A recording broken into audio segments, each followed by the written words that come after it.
Captain Jake Morrison stared at the strange symbols carved into the alien stone.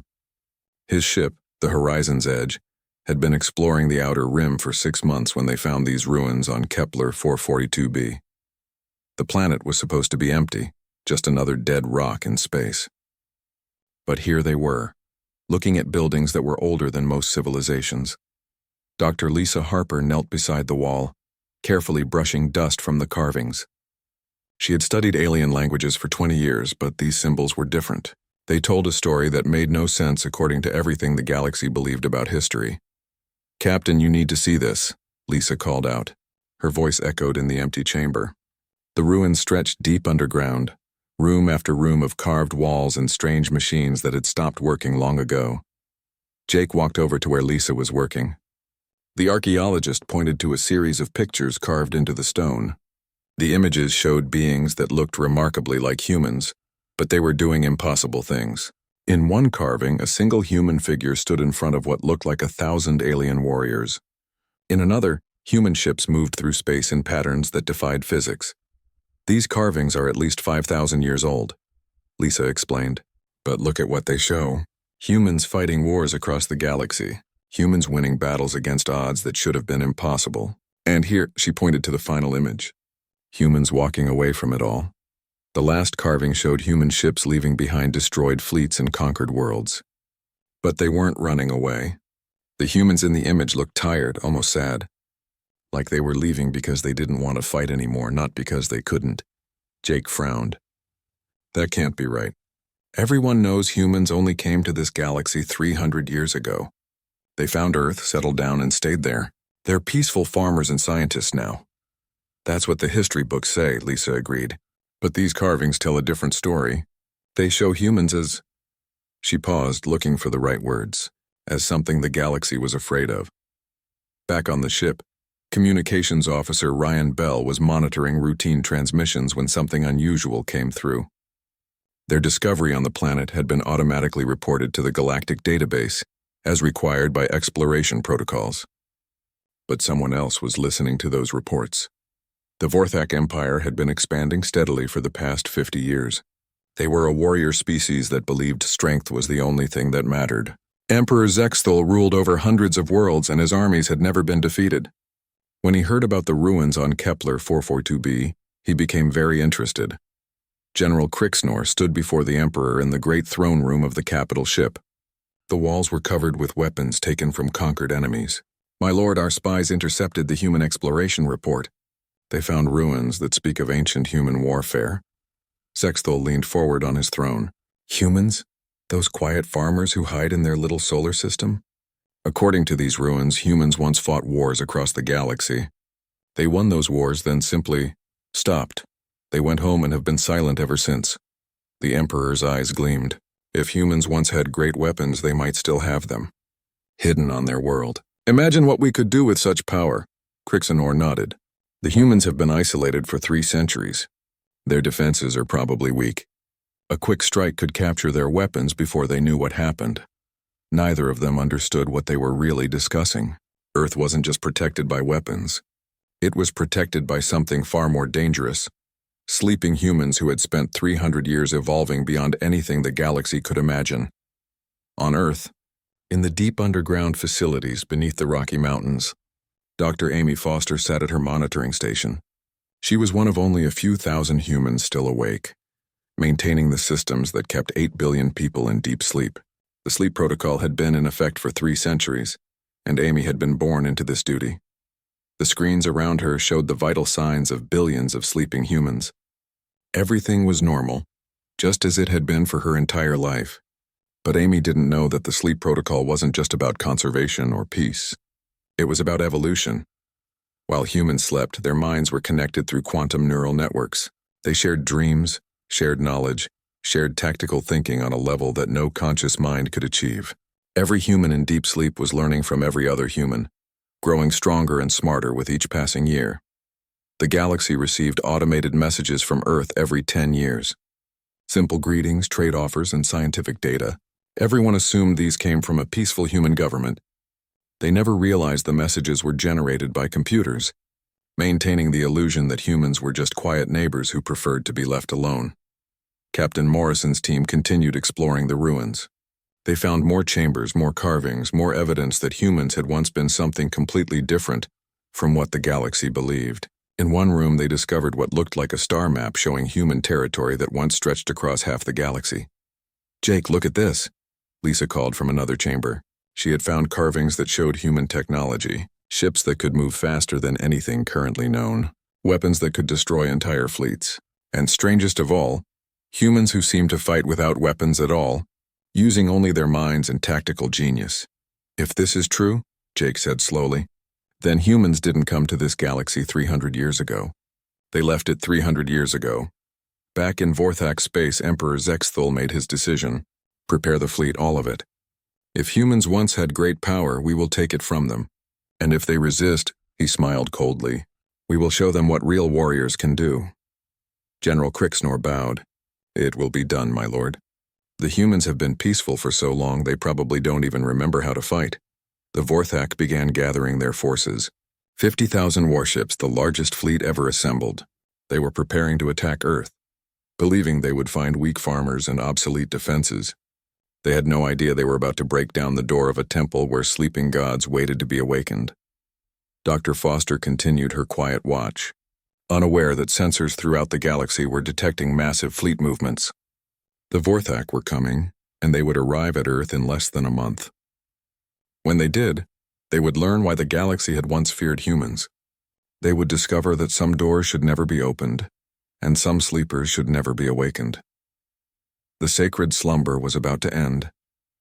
The Vorthak fleet moved through space like a storm of metal and death. 50,000 ships, each one built for war, approached the edge of human space. Emperor Zexthul stood on the bridge of his flagship, watching the stars ahead. Soon, he would have the power that humans had hidden for 3 centuries. Admiral Helen Cross woke up to alarms she had never heard before. She had been the commander of the outer defense stations for 30 years, and those alarms had never sounded, not once. The automated systems that protected Earth's borders were older than she was, built by humans who understood the galaxy in ways that current humans had forgotten. Helen rushed to her command center, located on a hidden station at the edge of the solar system. The screen showed her something impossible: thousands of ships approaching Earth. Ships that weren't responding to standard communications. Ships that were clearly built for war.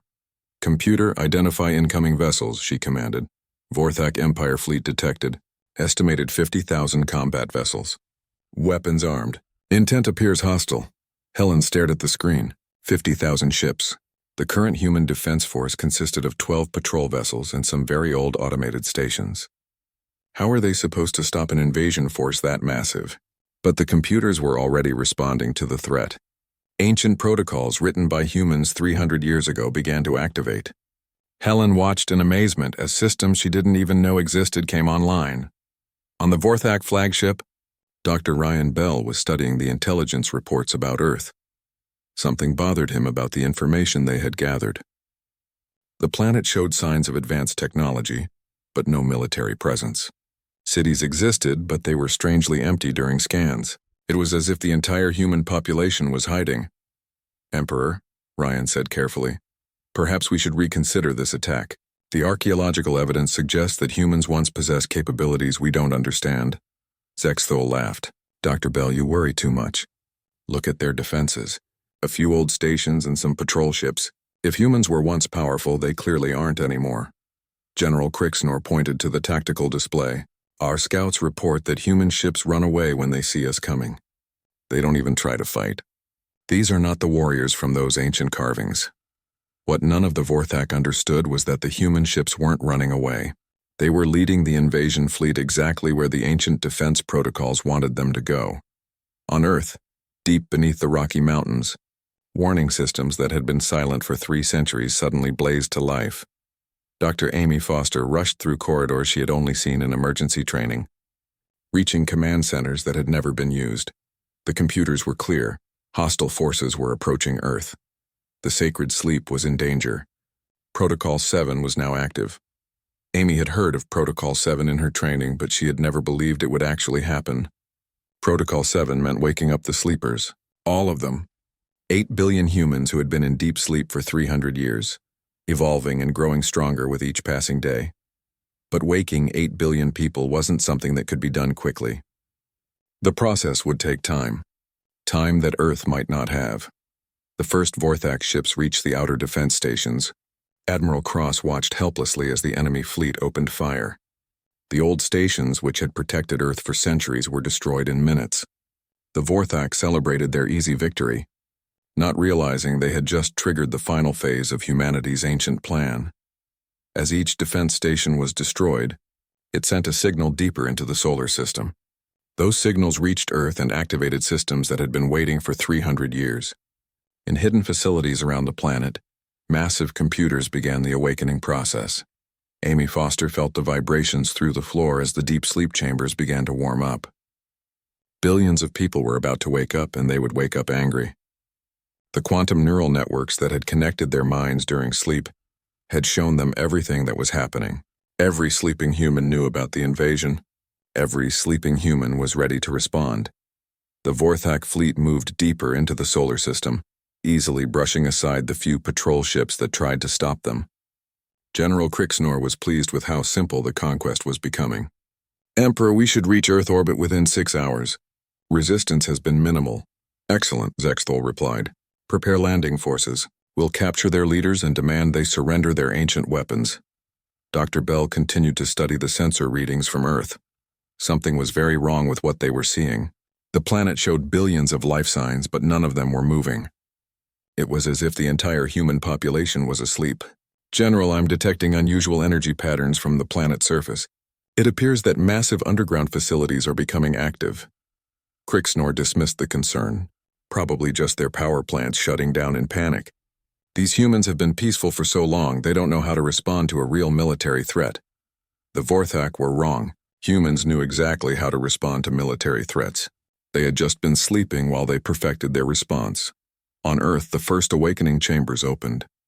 Colonel Ben Wright, who had been asleep for 250 years, opened his eyes for the first time since the sleep protocol began. But he wasn't confused or disoriented like someone waking from normal sleep. His mind was clear, sharp, and filled with tactical knowledge that seemed to come from everywhere at once. Ben knew about the invasion fleet. He knew their numbers, their weapons, their formation, and their intentions. More importantly, he knew exactly what needed to be done to stop them. The quantum neural network had spent 3 centuries preparing for this moment. All around Earth, similar scenes were playing out. Humans were waking up, but they weren't the same humans who had gone to sleep 300 years ago. They were something new. Something that understood warfare on a level that no other species could comprehend. Dr. Foster coordinated the awakening from her command center, watching as facility after facility reported successful revival. But she was also watching something else, hidden throughout the solar system. Objects that had looked like asteroids for 3 centuries were beginning to move. The Vorthak had been so focused on the obvious defenses that they had missed the real ones. Human ships disguised as space rocks had been waiting in perfect position for exactly this kind of attack. Ships that had been built using technology the galaxy had forgotten existed. Admiral Cross, still commanding from her hidden station, watched as the real human fleet revealed itself. Thousands of ships, each one centuries ahead of anything the Vorthak possessed, began to emerge from hiding places throughout the solar system. The Vorthak fleet suddenly found themselves surrounded by enemies they hadn't known existed, but it was too late to retreat. They had broken down the temple door, and the gods inside were waking up. Emperor Zexthul stared at his tactical display in disbelief. Where did all these ships come from? General Krixnor had no answer. According to their intelligence, humans barely had a dozen patrol vessels. Now they were facing thousands of advanced warships, and more were appearing every minute. Dr. Bell looked at his readings and felt ice in his veins. "Emperor, I'm detecting massive energy signatures from the planet. Whatever the humans have been doing for the past 3 centuries, they're about to show us." On Earth, Colonel Wright led the first response teams to the surface. As he stepped out into the sunlight for the first time in centuries, he looked up at the sky where enemy ships were beginning their bombardment of Earth's cities. For the first time in 300 years, humans experienced something they had almost forgotten: the desire for war. The temple door was broken. The sleeping gods were awake. and the galaxy was about to remember why it had once feared humanity. The Vorthak bombardment began at dawn. Massive energy beams struck Earth cities, expecting to find millions of panicking humans. Instead, they found empty streets and abandoned buildings. Every human settlement showed signs of recent life, but no people could be found anywhere. General Krixnor studied the readings from his bombardment crews with growing confusion. Where are they? Our sensors show billions of life signs on the planet, but our troops can't find anyone. Emperor Zexthul was becoming angry. They must be hiding underground. Send landing forces to dig them out. What the Vorthak didn't understand was that humans weren't hiding from them. They were waking up from the deepest sleep in galactic history, and the process was changing them in ways no one had expected. Colonel Ben Wright moved through the awakening facility with fluid grace. His body felt different, stronger, more coordinated than he remembered. But it was his mind that had changed the most. As he helped other humans through the revival process, he could sense their thoughts, their intentions, their tactical assessments. It was as if every awakened human was part of a single vast intelligence. Dr. Amy Foster watched the awakening process from her command center. The readings were unlike anything in the training manuals. Human brain activity was showing patterns that shouldn't be possible. The quantum neural networks that had connected their minds during sleep had done more than just share information. They had created something new.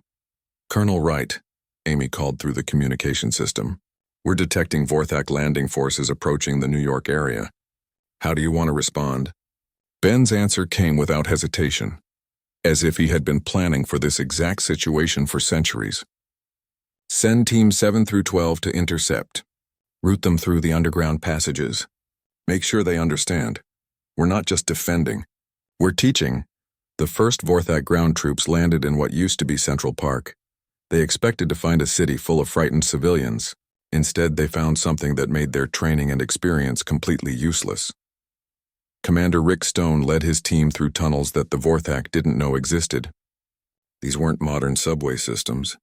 They were pathways built during humanity's sleeping years, designed by minds that had 3 centuries to plan for every possible invasion scenario. Rick and his team emerged from concealed entrances throughout the city. The Vorthak troops found themselves facing humans who moved like they could read minds, who knew exactly where to be and when to be there. Every human action seemed coordinated with every other human action, as if they were all following the same perfect plan. The battle for New York lasted exactly 47 minutes. When it was over, the Vorthak landing force had been completely neutralized, but not a single human had been killed. Rick's teams had used tactics that seemed impossible, predicting enemy movements, coordinating attacks without any visible communication, and ending fights before they really began. In space, Admiral Helen Cross was discovering that human technology had advanced far beyond what anyone realized. The ships emerging from their asteroid disguises weren't just more advanced than Vorthak vessels. They were operating on principles that seemed to defy physics. Captain Sue Davis led a squadron of human fighters toward the main Vorthak fleet. Her ship responded to her thoughts before she fully formed them. The control systems had been designed to interface directly with the enhanced human nervous system, creating a fusion of pilot and machine that no other species had ever achieved. The Vorthak pilots were skilled warriors who had won battles across the galaxy, but they had never faced opponents who seemed to know what they were going to do before they did it. Sue's squadron moved through the enemy formation like they were dancing to music only they could hear. Dr. Ryan Bell, still aboard the Vorthak flagship, watched the battle unfold with growing horror. Emperor, this isn't possible. Our pilots are some of the best in the galaxy, but these humans are making them look like children. General Krixnor was studying tactical displays that made no sense. How are they coordinating their movements? We're not detecting any communication signals between their ships. What the Vorthak couldn't detect was that humans no longer needed radio signals to communicate. The quantum neural networks had evolved their consciousness to a point where thought itself could be transmitted instantly across vast distances. Every human pilot knew what every other human pilot was thinking. On Earth, General Pete Murphy emerged from the deep command bunkers for the first time in 3 centuries. He looked exactly the same as when he had entered sleep, but his mind now contained the strategic knowledge of billions of other humans. He could see the entire battle, not just on Earth but throughout the solar system, as if it were happening on a map in front of him. Pete's first order went out through the quantum network to every human in the system. Remember, we're not fighting to destroy them. We're fighting to teach them why they should never have come here. The lesson was beginning to work. Vorthak commanders throughout the fleet were reporting impossible losses. Their ships were being disabled rather than destroyed, their crews captured rather than killed. The humans were fighting with a precision that seemed almost merciful, but their mercy was more terrifying than any violence could have been. Emperor Zexthul finally understood that something was very wrong with this invasion. "Dr. Bell, how many ships have we lost?" "Nearly a third of the fleet, my lord. But here's what's strange. Most of them weren't destroyed. They were captured intact. The humans seem to be taking prisoners rather than killing our crews." "That makes no sense." Why would they do that? Dr. Bell looked at his readings again. "I think they're studying us, learning how we fight so they can fight us better." The truth was even more disturbing than Dr. Bell realized. The awakened humans weren't just studying Vorthak tactics. They were absorbing them, adding them to the collective knowledge that every human could access. With each engagement, humanity became better at warfare than they had been before. Commander Stone's ground teams had moved beyond New York and were engaging Vorthak forces across North America. But they weren't just fighting. They were demonstrating capabilities that should have been impossible. Human soldiers were moving through battlefields like they knew exactly where every enemy was positioned. They were using weapons that adapted to each situation, technology that seemed to think for itself. The most unsettling thing for the Vorthak was that humans seemed to be enjoying themselves. Not in a cruel way, but like artists who had finally found the perfect canvas for their work. They fought with an elegance and efficiency that turned warfare into something resembling a dance. Admiral Cross coordinated the space battle from her hidden command station, but she was also watching something else. Deep space sensors were detecting movement from throughout the galaxy. Other species, alerted by the massive energy signatures coming from the Sol system, were sending observation fleets to see what was happening. The galaxy was about to witness something it hadn't seen for 3 centuries. Humans at war. Dr. Foster continued monitoring the awakening process. Only a fraction of humanity had been revived so far, but they were already demonstrating capabilities that exceeded every projection. The quantum neural networks had done more than just connect human minds during sleep. They had evolved human consciousness itself. As the first day of battle ended, the Vorthak Empire faced a reality they hadn't prepared for. They had come to conquer what they thought were peaceful farmers. Instead, they had awakened something that remembered how to reshape the galaxy through the simple application of superior tactics. The sleeping gods were stirring, and their first whisper of thunder had shaken the foundations of everything the galaxy thought it knew about warfare. Colonel Wright stood on the surface of Earth, looking up at the stars where human ships were systematically dismantling the largest invasion fleet in galactic history. For the first time in 3 centuries, humans were doing what they had been born to do. The storm was just beginning. The second day of the war began with something the galaxy had never seen. Humans fighting not just to win, but to educate. Every battle became a demonstration of why attacking Earth had been the worst mistake in galactic history. Captain Sue Davis led her fighter squadron through the heart of the Vorthak fleet. Her pilots moved with impossible coordination, but they weren't simply destroying enemy ships. They were surgically disabling them, capturing crews and somehow downloading their tactical knowledge in real time. Each victory made the human fleet smarter and more dangerous. "This is impossible," muttered Vorthak, squadron leader Thexaval, as he watched his best pilots being outmaneuvered by opponents who seemed to predict every move. "They're not just faster than us. They're thinking faster than us." Sue's response came through speakers that shouldn't have been able to receive human transmissions. Her voice was calm, almost gentle. "Leader Thexaval, you're fighting the wrong war. We don't want to destroy you.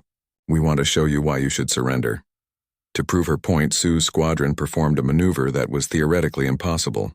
They surrounded Thexaval's entire formation without firing a single shot, forcing the Vorthak ships into a pattern that made their weapons useless, while leaving them completely unharmed. On Earth, General Pete Murphy coordinated ground operations from a command center that had been hidden beneath the Rocky Mountains for 3 centuries. But he wasn't just commanding human forces. He was conducting a symphony of warfare. that included captured Vorthak equipment, reprogrammed enemy systems, and tactical innovations that emerged from the collective consciousness of billions of awakened minds. Commander Stone, how are our lessons progressing in the European theater? Pete asked through the quantum network. Rick Stone's voice came back instantly as if he were standing in the same room instead of fighting battles 3,000 miles away. The Vorthak are beginning to understand, General. Their commanders are requesting permission to withdraw from major population centers. I think they're starting to realize they can't win this. Excellent. Make sure they understand that withdrawal is an option, but only if they're willing to learn why they attacked us in the first place. The ground war had become something unique in galactic history. Human forces weren't just defeating the Vorthak invasion. They were teaching the invaders about the fundamental nature of conflict itself. Every engagement demonstrated tactics that went beyond simple military strategy. Humans were showing their enemies how consciousness itself could be weaponized. Dr. Amy Foster monitored the awakening process as more humans emerged from their 3-century sleep. Each new group brought additional capabilities that seemed to build on what had come before. The quantum neural networks hadn't just connected human minds during sleep. They had evolved human intelligence into something that operated on multiple levels simultaneously. Colonel Wright, Amy called to the officer coordinating surface operations. We're detecting some unusual readings from the newer awakening groups. Their neural patterns are showing even more advanced integration than the first wave. Ben Wright paused in his coordination of the defense of Asia to consider Amy's report. How advanced? It appears that each group is waking up with tactical knowledge that includes everything learned by the groups before them. The humans awakening now know everything we've discovered about Vorthak capabilities in the past 2 days. This was something no one had anticipated. The sleeping humans weren't just connected to each other. They were connected to the ongoing war itself, learning and adapting even while unconscious. In space, Admiral Helen Cross commanded a fleet that was growing more powerful with each passing hour. Human ships that had been hidden throughout the solar system continued to reveal themselves. But they weren't just coming out of hiding. They were evolving their capabilities in real time, adapting to Vorthak technology and improving upon it. Admiral, reported Captain Mike Johnson from the destroyer, Silent Thunder. We've figured out how to hack their quantum communication systems. Every message they send to their homeworlds we can intercept and modify. Helen smiled grimly. What are you telling their emperors back home? The truth. That they've attacked a species that has spent 3 centuries learning how to wage war perfectly, and that if any other Vorthak fleets come to help, they'll meet the same fate. The psychological warfare was as devastating as the physical battles. The Vorthak Empire had built its reputation on being unstoppable in combat. Now their own communication systems were being used to broadcast their defeats across the galaxy. Dr. Ryan Bell stood on the bridge of the Vorthak flagship, watching displays that showed a military disaster unlike anything in recorded history. Emperor, we need to consider surrender. Not tactical withdrawal. Complete surrender. Emperor Zexthol's pride warred with his survival instincts. Surrender. To farmers and scientists? These aren't farmers, my lord. I don't know what they are, but they're not the humans our intelligence described. They're something that has been preparing for this war for 3 centuries. General Crixnor pointed to the tactical display. Look at this engagement pattern. They're not just defeating our forces. They're analyzing our entire military doctrine and finding ways to counter strategies we haven't even used yet. The general was more right than he knew. The awakened humans weren't just fighting the Vorthak invasion force. They were fighting the entire concept of Vorthak military thinking, dismantling centuries of warrior culture with demonstrations of superior tactical intelligence. On Earth, the liberation of Chicago became a masterclass in urban warfare. Commander Stone's forces didn't just drive the Vorthak out of the city. They did it while protecting every civilian structure and ensuring that not a single human bystander was injured. The Vorthak troops found themselves being herded away from populated areas by opponents who seemed to care more about protecting buildings than killing enemies. How are they doing this? Asked Vorthak Ground Commander Vexmore as his troops were systematically outmaneuvered without suffering casualties. They're treating this like a training exercise. The answer came through his own communication system, somehow hijacked by human forces. It was Colonel Wright's voice speaking perfect Vorthak. Commander Vexmore, this is a training exercise.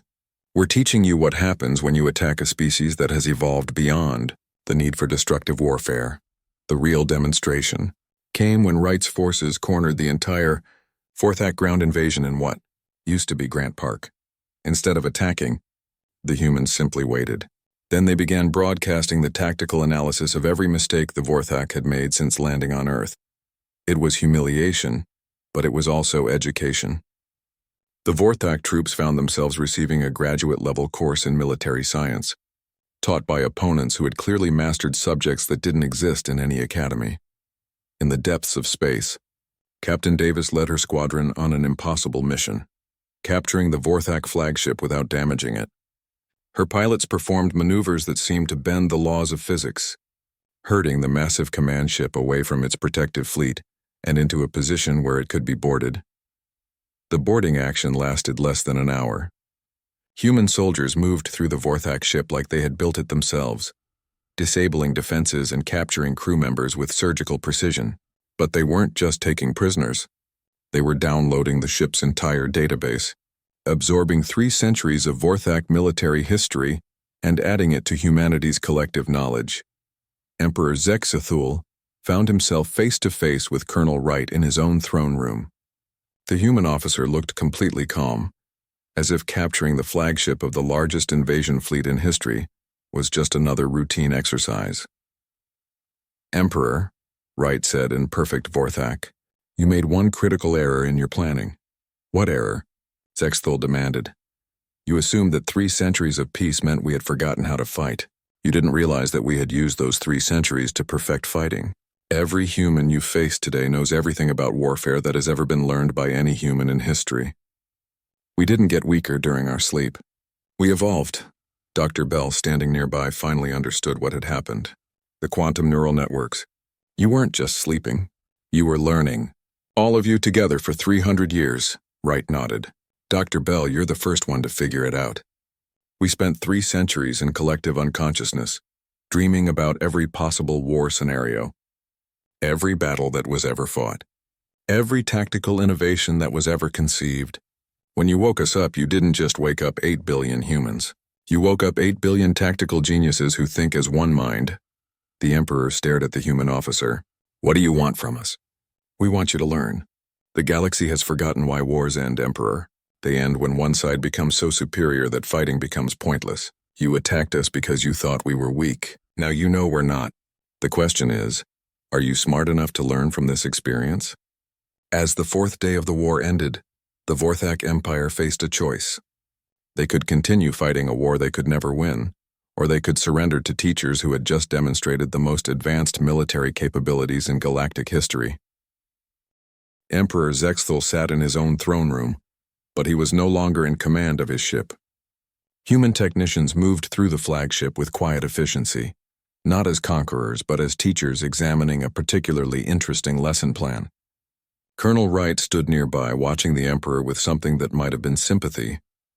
"Your empire is finished," Wright said gently, "not because we destroyed it, but because it was built on the wrong foundation." "What do you mean?" Zexthul asked. His voice had lost all of its imperial authority. "You built an empire on the idea that strength comes from the ability to destroy, but real strength comes from the ability to create, to protect, to build something better than what existed before. We're going to teach your people that difference." Admiral Helen Cross coordinated the pursuit of fleeing Vorthak forces from her command center. But this wasn't a typical military pursuit. Human ships followed the retreating enemy fleets not to destroy them, but to ensure they understood the lessons they had learned at Earth. "Captain Johnson," Helen called to the commander of the Silent Thunder, "how are our educational broadcasts being received in Vorthak space?" The response is, "Interesting, Admiral. Their military academies are requesting copies of our tactical demonstrations. It seems they want to study our methods," Helen smiled. "Send them everything. Make sure they understand that we're not trying to keep secrets from them. We want them to become better at warfare so they'll understand why warfare should be avoided."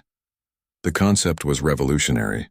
Throughout galactic history, military knowledge had been guarded carefully by each species. Humans were doing the opposite, sharing their superior tactics with former enemies, confident that understanding would lead to peace rather than more effective opposition. On the Vorthak homeworld, the military leadership gathered in emergency session. General Crixenor stood before the War Council, but he was no longer planning attacks. He was trying to explain something that challenged everything they believed about combat.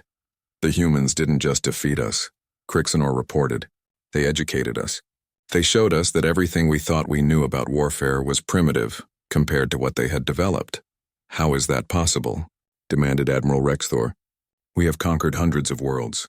Our military doctrine has been refined through centuries of successful campaigns. That's exactly the problem, Crixenor replied. We've been fighting the same wars over and over again, using the same strategies against opponents who think the same way we do. The humans evolved beyond that. They spent 3 centuries learning from every military conflict in galactic history, then developed tactics that make all of it obsolete. Dr. Ryan Bell, recently returned from Earth, added his own analysis. The humans didn't just study our tactics. They understood our psychology. They knew exactly how we would react to each situation, and they used that knowledge to control the entire conflict. The War Council was silent as they absorbed this information. The Vorthak Empire had been built on military superiority. If humans could render their entire approach to warfare obsolete, what did that mean for their civilization? Back on Earth, Dr. Amy Foster supervised the return-to-sleep protocols. Most of humanity would go back into deep slumber, but this time it would be different. The awakening had changed them, evolved them beyond what anyone had expected. When they slept again, they would dream new dreams. Colonel Wright, Amy called as Ben prepared to enter his own sleep chamber. What happens now? Do we just go back to the way things were before? Ben considered the question. No, Amy, things will never be the way they were before. The galaxy has seen what we've become. They know we're here, and they know what we're capable of. From now on, our sleep won't be about hiding from the galaxy. It will be about watching over it. General Pete Murphy made the final preparations for humanity's return to slumber. But he was also establishing something new. A monitoring system that would keep a small number of humans awake at all times, watching the galaxy for signs of conflicts that threatened peace. Dr. Foster, Pete said, we're going to change the sleep protocol. From now on, we'll maintain a rotating watch. A few thousand humans will always be awake, ready to respond if anyone else decides to break down our temple door. The change represented a fundamental shift in humanity's relationship with the galaxy. They were no longer hiding from galactic civilization. They were becoming its guardians. Captain Sue Davis led the final human fleet action of the war, escorting Vorthak survivors back to their territory. But the escort was also a demonstration. Human ships traveled alongside former enemies, showing capabilities that went beyond anything the galaxy had ever seen. This is Vorthak Transport 7, came a transmission from one of the escorted ships. Captain Davis, our navigation systems are detecting energy signatures from your ships that don't match any known technology. Sue's response was broadcast openly, without encryption. Transport 7, what you're detecting is the integration of consciousness with machinery. Our ships respond to thought as much as to physical control. It's technology that emerges when a species learns to think collectively. How do we develop such capabilities? You start by understanding that individual achievement is less important than collective growth. Your species has focused on individual warriors becoming stronger. We focused on all humans becoming smarter together. Dr. Lisa Harper, the archaeologist who had first discovered the ancient ruins, found herself in an unexpected position. The galactic community was requesting her expertise to rewrite the history books. The carvings on Kepler 442b had been accurate. Humans had once ruled much of the galaxy, and they had chosen to walk away from that power. The question everyone wants answered, Lisa said in her report to the Galactic Historical Society, is why humans gave up an empire to become farmers and scientists. The answer is simple. They had learned everything there was to learn about conquest. The next logical step was to learn about creation. Emperor Zexthul, now a prisoner but treated more like a student, was given access to human historical records. What he learned challenged everything he had believed about power and leadership. You ruled hundreds of worlds, he said to Colonel Wright during one of their conversations. You had weapons that could destroy entire fleets. Why did you give it up? Wright looked out through the viewport at Earth, where billions of humans were returning to their peaceful sleep. Emperor, ruling through fear is easy, but it's also temporary. Eventually, someone stronger comes along and takes what you've built. We wanted to create something permanent. So we became the guardians instead of the rulers. Guardians of what? Of the idea that intelligence is more valuable than strength, that cooperation is more powerful than conquest, that the highest form of victory is the one that doesn't require fighting. The final act of the war was something unprecedented in galactic history, humans rebuilding what their enemies had lost. Human ships and engineers spread throughout Vortex space not to conquer or occupy, but to repair the damage caused by the conflict and to upgrade Vortex technology using human innovations. Admiral Cross supervised the reconstruction efforts from her command ship. Captain Johnson, how are the Vorthak responding to our assistance? They're confused, Admiral. They keep asking what we want in return. They can't understand why we would help rebuild their military capabilities. Tell them we want them to become worthy opponents, not for war but for peace. The galaxy needs species that are strong enough to choose cooperation over conquest. As the human fleet prepared to return to Earth, Captain Davis received a transmission from the Vorthak Military Academy. They were requesting permission to send students to study human tactical methods, but more importantly, they wanted to understand the philosophical foundations that had made those methods possible. Permission granted, Davis replied, but understand that what you'll be learning isn't how to fight better. You'll be learning how to avoid the need to fight at all. Dr. Foster initiated the final sleep protocols as the last of humanity's defenders returned to Earth. But before entering his own sleep chamber, Colonel Wright sent a message to the galaxy that would be remembered for centuries to come. To all species and civilizations, Earth returns to its sacred sleep. We are not hiding from you. We are not afraid of you. We are dreaming of a galaxy where strength serves wisdom, where intelligence guides power, and where the greatest warriors are those who never need to draw their weapons. The temple door remains open for those who seek to learn. It remains closed forever for those who seek to conquer. The message was accompanied by coordinates and access codes. Any species that wanted to learn from humanity could visit Earth and study in special facilities. But they would come as students, not as conquerors. As 8 billion humans returned to their collective dream, the galaxy entered a new age. The Vorthak Empire transformed itself from a conquering force into a protective alliance. Other species, awed by the demonstrations of human capability, began to focus more on development than on military expansion. The sleeping gods had awakened just long enough to teach the galaxy a lesson that would last for millennia. True power doesn't come from the ability to destroy enemies, but from the wisdom to turn enemies into allies.